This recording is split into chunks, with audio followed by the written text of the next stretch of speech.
আসসালামু আলাইকুম ওয়া রাহমাতুল্লাহি ওয়া বারাকাতুহু। প্রিয় সকল মুসলমান ও ভাই বোনেরা, আপনারা প্রতিদিন এই দোয়াটি একবার পাঠ করুন। এই দোয়াটি একবার পাঠ করলে পৃথিবীর সকল বাবা মা এই সোয়াবটি পাবে। নিজের বাবা মাও অনেক সোয়াবের অধিকারী হবে। দোয়াটি হলো রব্বি গফিরলি ওয়ালি ওয়ালিদাইয়া ওয়ালি মুমিনিনা ইয়াওমা ইয়াকুমুল হিসাব।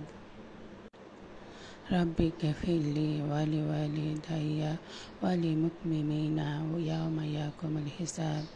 প্রিয় সকল মুসলমান ও ভাই বোনেরা, আপনাদের কাছে একটাই অনুরোধ, প্রতিদিন এই দোয়াটি একবার পড়ুন। তাহলে আপনার বাবা মা, পৃথিবীর সকল বাবা মা এই দোয়া নেকি পাবে এবং কবরে গিয়েও তারা শান্তি পাবে, এবং যারা মারা গিয়েছেন তারাও কবরে আযাব মাফ হয়ে যাবে এবং শান্তিতে জান্নাতে বসবাস করবে।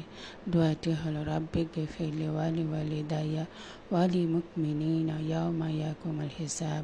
প্রতিদিন এই দোয়াটি একবার পড়ুন, শুধু একবারই পড়ুন, আর পড়তে হবে না। তাই আপনাদের কাছে একটাই অনুরোধ, প্রতিদিন শুধু বাবা মার জন্য এই দোয়াটি একবার পড়ুন।